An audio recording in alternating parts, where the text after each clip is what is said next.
Jakarta, tengah malam. Lampu-lampu jalan di sepanjang pesisir Ancol berkelap-kelip seperti lilin yang hampir padam.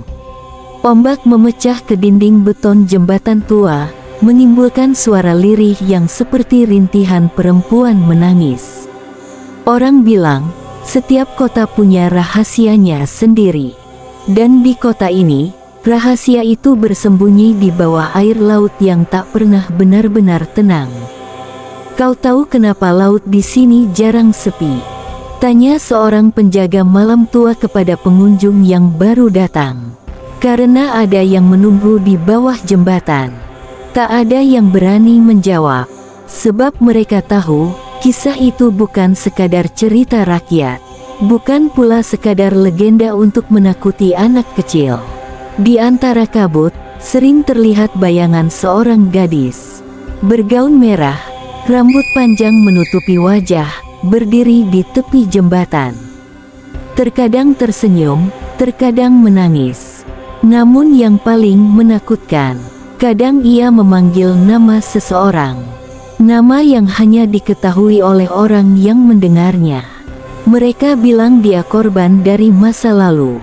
Perempuan yang disakiti, dibuang, dan tak pernah benar-benar mati. Ia kembali, bukan untuk menakuti, tapi untuk mencari seseorang yang membuatnya tenang. Dan malam ini, laut bergolak, kabut turun, dan bau melati mulai menguar dari arah yang seharusnya kosong. Malam ini, si manis kembali menampakkan diri. Jakarta, pukul 2 dini hari. Kabut tipis menyelimuti jalanan kosong di sekitar jembatan Ancol. Lampu jalan redup, beberapa padam, dan dari kejauhan hanya terdengar suara ombak memukul beton. Raffi, seorang pengemudi ojek online yang baru pulang narik, memacu motornya pelan melewati jembatan itu. Ia sudah sering lewat sini, tapi malam ini entah kenapa hawa di udara berbeda. Dingin, sunyi, dan seperti ada mata yang mengawasinya dari kabut. Saat sampai di tengah jembatan, motor Raffi tiba-tiba bergetar, lampunya meredup. Ia menepi, mematikan mesin, mencoba menenangkan diri. Tapi ketika ia menengok ke arah kiri, ke sisi jembatan yang menghadap laut, ia melihat sosok perempuan berdiri di ujung jembatan. Gaunnya merah darah, rambutnya panjang, menutupi sebagian wajahnya. Perempuan itu berdiri diam, menghadap ke laut. Raffi menelan ludah. Bak, lagi nyari siapa malam-malam begini? Tak ada jawaban. Angin berembus, membawa bau amis seperti darah bercampur garam laut. Tiba-tiba perempuan itu menoleh perlahan. Wajahnya pucat, sangat pucat. Matanya hitam pekat seperti tidak punya bola mata. "Kamu mirip dia," katanya lirih, hampir seperti bisikan dari balik air. Raffi mundur. Mirip siapa, Mbak?" Tapi sebelum ia sempat melanjutkan, perempuan itu tersenyum aneh, lalu melangkah ke arah pembatas jembatan dan terjun ke laut. Raffi berteriak, berlari mendekat. Namun begitu ia sampai di tepian, tak ada riak air, tak ada tubuh yang jatuh, hanya permukaan laut yang tenang. Tenang, dan memantulkan bayangan gaun merah di antara kabut. Ia menatap ke bawah, dan dari dalam air, terlihat wajah yang sama menatap balik ke arahnya, tersenyum. Raffi menjerit. Motor dinyalakan terburu-buru, tapi mesinnya macet. Ia menoleh ke kaca spion, dan di belakang, di jok motornya, ada bayangan perempuan bergaun merah duduk diam, menunduk.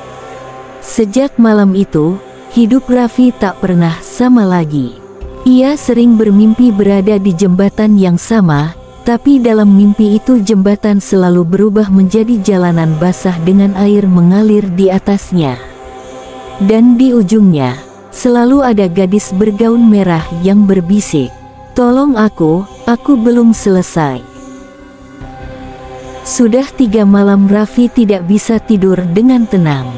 Setiap kali ia memejamkan mata, ia selalu terbangun di tempat yang sama, di atas jembatan berkabut.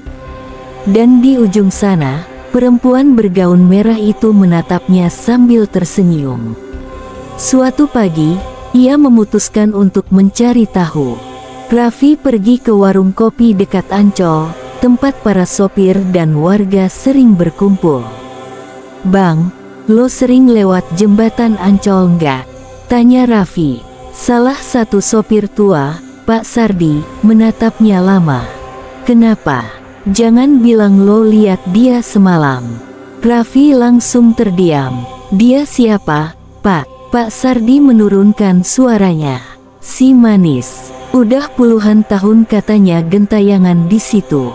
Katanya dulu gadis muda yang mati nggak wajar. Mayatnya dulu dibuang deket situ, tapi kuburannya." Pak Sardi menatap ke arah laut. Nggak pernah tenang. Dari cerita itu, Raffi merasa ada yang memanggilnya. Seolah perempuan itu ingin ia menemukan sesuatu. Malam berikutnya, Raffi kembali ke jembatan itu. Ia membawa bunga melati dan senter kecil. Ia berhenti di tempat yang sama, tempat di mana perempuan itu dulu berdiri. Namun malam itu, ia tak sendiri. Ada suara langkah dari arah belakang. Pelan, menyeret lalu berhenti tepat di belakangnya. Raffi menoleh cepat, tak ada siapa-siapa. Tapi ketika ia arahkan senter ke bawah, ia melihat jejak kaki basah di aspal, seperti baru saja seseorang berjalan dari laut ke jembatan. Tiba-tiba dari kabut muncul bayangan merah samar, perlahan semakin jelas. Perempuan itu muncul lagi. Wajahnya kali ini tidak semuram sebelumnya. Ia menatap Raffi lama, lalu menunjuk ke arah barat. "Cari aku, di belakang pemakaman lama." Suara itu seperti bergema di dalam kepala Raffi. Keesokan harinya, Raffi menuruti petunjuk itu. Ia pergi ke pemakaman tua di Ancol, tempat yang sudah lama tak digunakan. Rumput liar menutupi hampir seluruh makam. Di bagian paling belakang, ia menemukan batu nisan tua tanpa nama. Namun di bawah lumut hijau samar-samar terlihat tulisan lusuh. R. Sari, 1960. Raffi mengusap debu di batu itu. Tiba-tiba angin kencang berembus. Dan dari balik pepohonan, terdengar suara perempuan tertawa lirih, seperti dari masa lalu. "Akhirnya, kamu temukan aku." Raffi menoleh. Dan dari antara kabut di pemakaman itu, sosok si manis berdiri di antara nisan-nisan. Senyumnya mengerikan, namun matanya seolah memohon sesuatu. Hari itu langit Jakarta tampak mendung. Raffi masih terbayang wajah gadis bergaun merah yang terus muncul dalam mimpinya.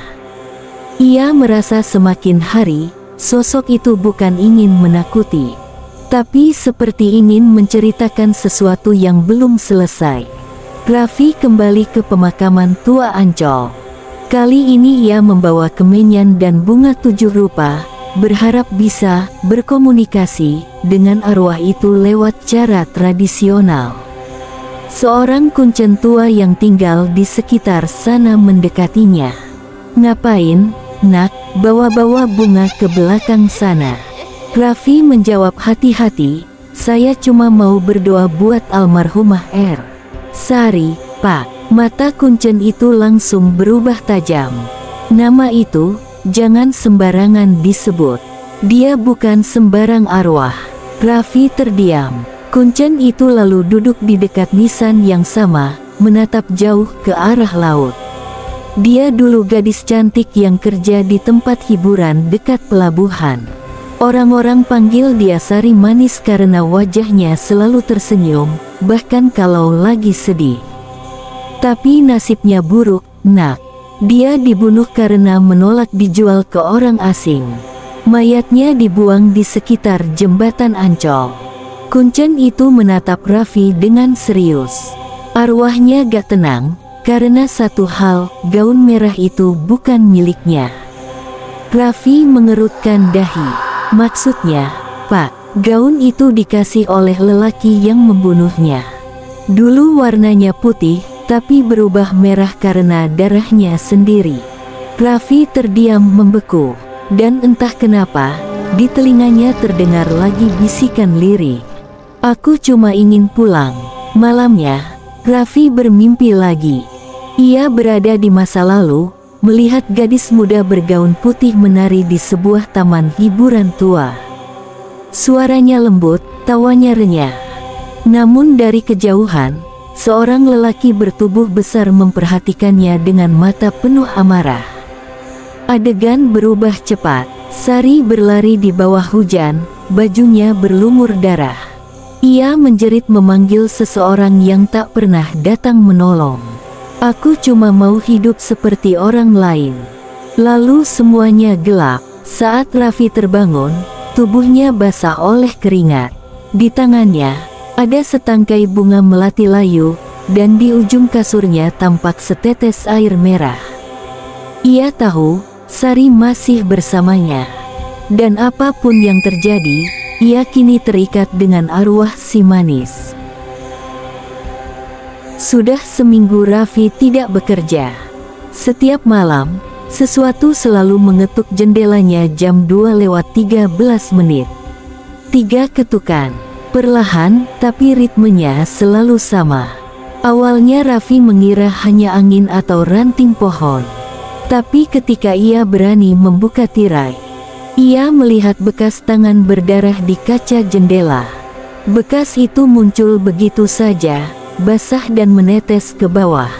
Ia memutuskan untuk menginap di rumah temannya, Dimas, agar tidak sendirian. Tapi malam itu justru lebih parah. Sekitar tengah malam, Dimas terbangun karena mendengar suara perempuan menangis dari dapur. Pelan, ia mendekat. Lampu dapur menyala redup, dan di sana, di depan wastafel, tampak seorang perempuan bergaun merah berdiri membelakanginya. Rambut panjangnya menutupi wajah. "Bu, ibu siapa?" tanya Dimas dengan suara gemetar. Perempuan itu berhenti menangis, lalu perlahan menoleh. Wajahnya rusak, sebagian kulitnya mengelupas.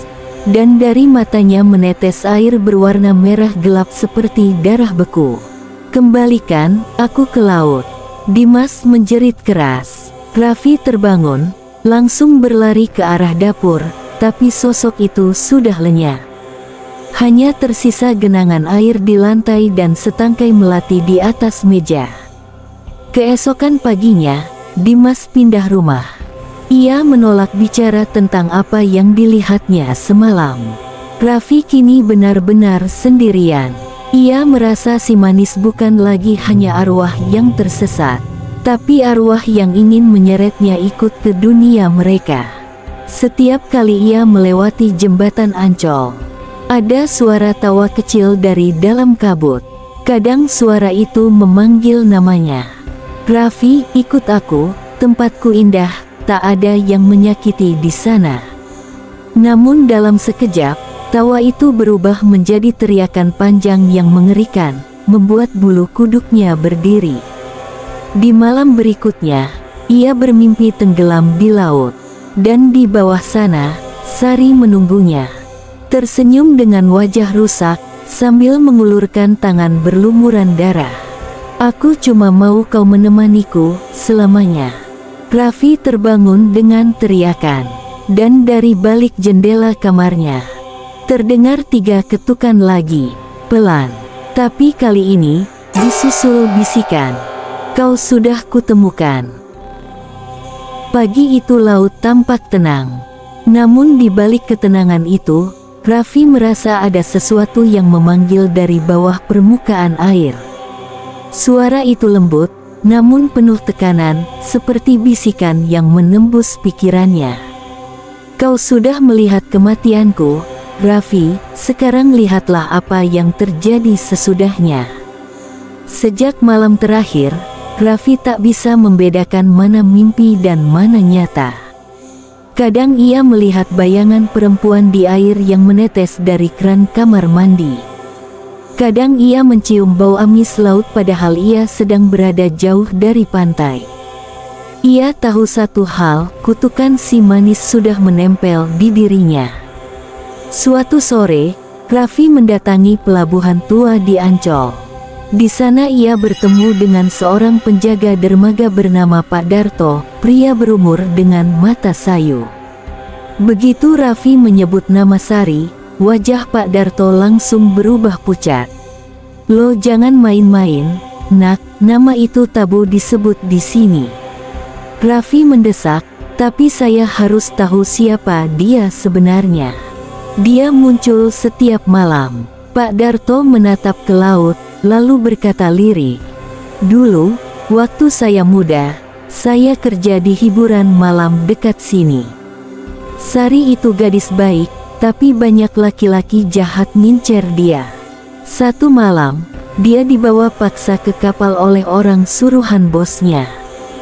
Dia melawan, ditusuk, lalu dilempar ke laut. Dan sejak itu, setiap bulan purnama, ada yang lihat dia berdiri di jembatan pakai gaun merah." Ia menarik napas panjang. Tapi yang orang nggak tahu, bukan cuma arwah Sari yang gentayangan. Ada sesuatu di laut yang menjaga dia, makhluk dari dasar air yang terikat sumpah. Raffi mematung. "Makhluk?" Pak Darto mengangguk. "Konon, saat tubuh Sari tenggelam, darahnya tumpah ke laut. Laut menolak darah itu. Dan sejak itu, siapapun yang mencoba mengganggu ketenangan laut di sekitar jembatan itu, akan diganggu balik." Malamnya, Raffi kembali ke jembatan. Ia menatap laut di bawah. Gelombangnya tenang, tapi dari dalam air muncul gelembung-gelembung besar. Dan sesaat kemudian, muncul tangan pucat yang menyentuh permukaan air. Tangan itu bergerak pelan, seolah menggapai ke arah Raffi. Ia mundur, tapi tidak bisa bergerak. Matanya terpaku. Dari bawah laut, muncul wajah Sari, tapi kali ini bukan wajah lembut seperti dulu. Kulitnya biru kehijauan, matanya hitam penuh air. Ia membuka mulutnya, dan dari dalam, keluar suara seperti jeritan bercampur gemuruh ombak. "Aku belum pulang, Raffi, kau harus bantu aku." Raffi terpeleset, hampir jatuh ke laut. Namun sebelum tubuhnya benar-benar terjatuh, tangan dingin menahannya dari belakang. Dan ia melihat bayangan Sari tepat di belakangnya, memegang tangannya erat. "Kalau kau tolong aku akan melepaskanmu." Raffi tertegun. Suara itu begitu nyata, begitu dekat. Dan di bawah sinar bulan, wajah si manis tampak antara sedih dan menyeramkan. "Kau harus menemukan siapa yang bunuh aku." Sejak malam itu, hidup Raffi berubah menjadi bayang-bayang ketakutan dan rasa penasaran. Setiap kali ia memejamkan mata, wajah Sari muncul, pucat, namun penuh harap. "Temukan dia yang membuatku mati seperti ini." Raffi pun mulai menelusuri masa lalu. Ia kembali ke pelabuhan tua, mencari jejak orang-orang yang mengenal Sari semasa hidupnya. Di sebuah kios tua, ia bertemu dengan Bu Rini, perempuan separuh baya yang dulunya bekerja di tempat hiburan tempat Sari menari. Begitu mendengar nama Sari, Bu Rini langsung menatap kosong keluar jendela. "Anak itu terlalu baik buat dunia ini," katanya pelan. "Dia menolak dijual ke orang kaya yang sering datang ke tempat kami. Namanya Hendra Kusumo." Raffi terdiam. Nama itu asing, tapi Bu Rini melanjutkan. "Dia bukan orang sembarangan. Dulu punya kapal besar. Malam waktu Sari menghilang, orang lihat Sari dipaksa naik ke kapal miliknya." Raffi menelan ludah. Sekarang orang itu di mana? Bu Rini menatapnya dalam-dalam. "Dia masih hidup, nak. Sekarang sudah tua, tinggal di rumah besar dekat pantai Ancol." Malam itu juga, Raffi menuju rumah itu. Rumah besar tua, berdiri di pinggir pantai, seolah menatap langsung ke arah laut. Dari kejauhan, tampak seorang pria tua duduk di beranda, merokok sambil menatap ombak. Raffi melangkah mendekat. "Permisi, Pak. Saya ingin tanya soal seseorang, namanya Sari." Pria itu berhenti merokok. Wajahnya keriput, tapi matanya masih tajam. "Kau siapa?" "Nama saya Raffi. Saya cuma ingin tahu kebenaran soal malam waktu Sari menghilang." Suasana hening beberapa detik. Lalu pria itu tertawa kecil, tapi tawanya hambar, dingin. "Ah, si penari itu. Sudah lama sekali. Kenapa tiba-tiba kau tanya dia?" Raffi menatapnya tegas. Karena dia belum tenang. Wajah lelaki itu berubah. Tangan tuanya bergetar. "Asal kau tahu, dia yang bikin aku hampir bangkrut. Dia mau kabur, bawa rahasia tempat itu. Aku cuma mau kasih pelajaran." "Pelajaran?" Raffi menahan napas. "Dia mati karena kau." Pria tua itu berdiri. Wajahnya berubah tegang. "Pergi dari sini, anak muda. Jangan campuri urusan masa lalu." Namun sebelum Raffi sempat bicara lagi, lampu rumah itu padam tiba-tiba. Dari arah laut, terdengar suara ombak menggulung keras, diikuti suara perempuan menjerit. Raffi menoleh ke arah pantai. Dan di sana, Sari berdiri di atas air, gaun merahnya berkibar ditiup angin laut, rambutnya menutupi wajah. "Hendra," bisiknya lirih tapi menggema. "Waktumu sudah habis." Pria tua itu menjerit, mundur, lalu jatuh ke tanah. Raffi hanya bisa mematung. Di belakang Hendra, bayangan Sari semakin dekat. Dan sebelum semuanya gelap, Raffi mendengar suara air laut menggelegak, seperti menelan seseorang hidup-hidup. Ketika Raffi membuka mata, ia sudah berada sendirian di tepi pantai. Rumah besar itu kosong. Tak ada jejak Hendra. Hanya melati basah dan jejak kaki merah menuju laut. "Terima kasih, Raffi." Bisikan itu lembut, seperti dari jauh. Namun bersamaan dengan itu, Raffi melihat bayangannya sendiri di permukaan air, dan di belakangnya, wajah Sari tersenyum samar. Sudah 3 hari sejak malam di rumah tua itu. Hendra Kusumo tak pernah ditemukan lagi. Polisi bilang, mungkin pria tua itu pergi entah kemana. Tapi Raffi tahu, laut telah menelannya. Sejak saat itu, gangguan di rumah Raffi seharusnya berhenti. Tapi justru semakin aneh. Setiap kali ia melihat cermin, ada bayangan perempuan di belakangnya. Bukan menakutkan, tapi menatapnya seperti seseorang yang kehilangan arah. Suatu malam, Raffi bermimpi berada di atas jembatan Ancol lagi. Kabut tebal, ombak berdebur di bawah. Di ujung jembatan, Sari berdiri menatapnya. "Terima kasih, Raffi, kau sudah menolongku." Raffi mendekat pelan. "Sekarang kau bisa tenang, kan?" Sari tersenyum samar. "Belum sepenuhnya. Laut belum melepaskanku." Mata Sari berubah kelam. "Dan laut sudah memilih penggantiku." Raffi mundur 1 langkah. "Apa maksudmu?" Namun sebelum ia sempat bicara lagi, Sari mendekat dan menyentuh dadanya. Tubuh Raffi terasa dingin seketika. Ia menatap ke bawah dan melihat bekas tangan air menempel di bajunya.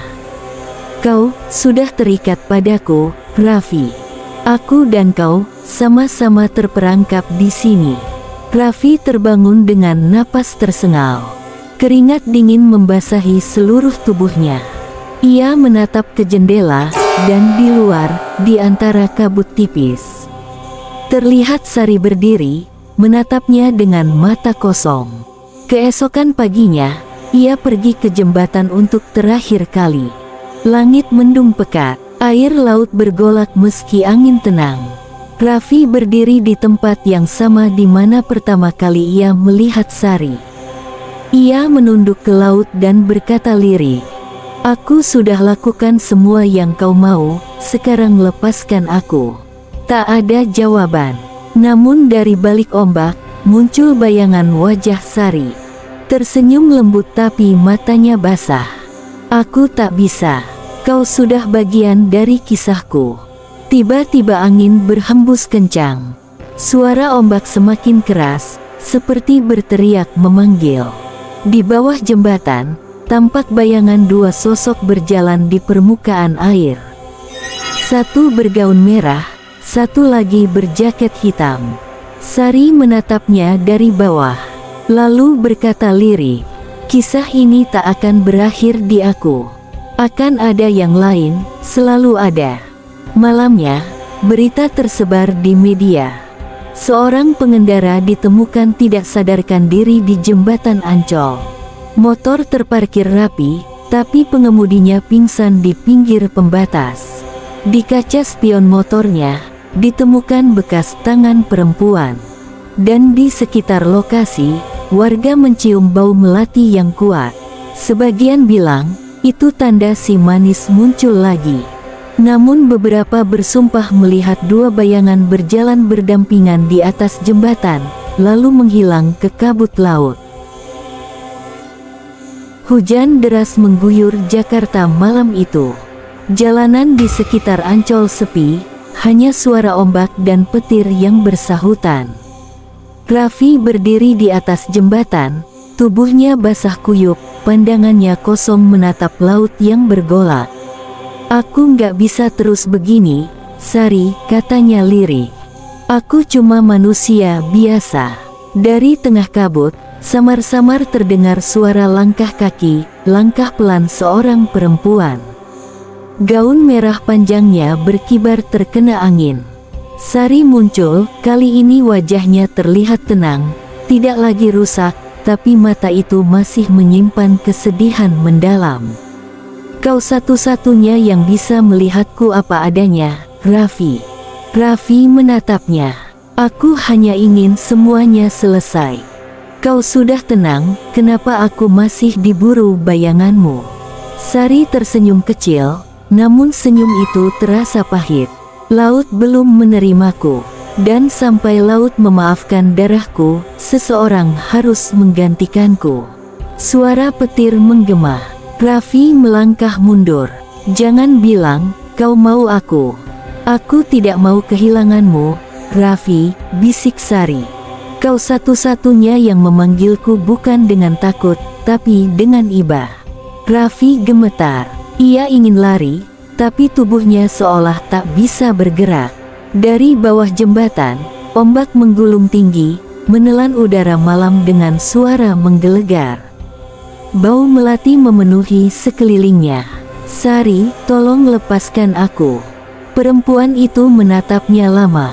Air matanya jatuh, tapi air mata itu berubah jadi butiran garam laut. "Maaf, Raffi. Laut butuh satu jiwa agar tenang." Tangan dinginnya meraih tangan Raffi. Dalam sekejap, dunia di sekeliling mereka memudar. Petir menyambar langit, dan ombak naik tinggi hingga menyapu jembatan. Dari kejauhan, warga melihat dua sosok jatuh ke laut bersama kilat yang membelah malam. Lalu semuanya hening. Keesokan paginya, tim pencari menemukan motor Raffi di pinggir jembatan, kunci masih tergantung, lampu masih menyala. Tapi Raffi tak pernah ditemukan. Beberapa nelayan bersumpah melihat bayangan dua orang berjalan di atas air menjelang subuh. Seorang pria berjaket hitam dan gadis bergaun merah menggandeng tangan menuju ke arah laut terbuka.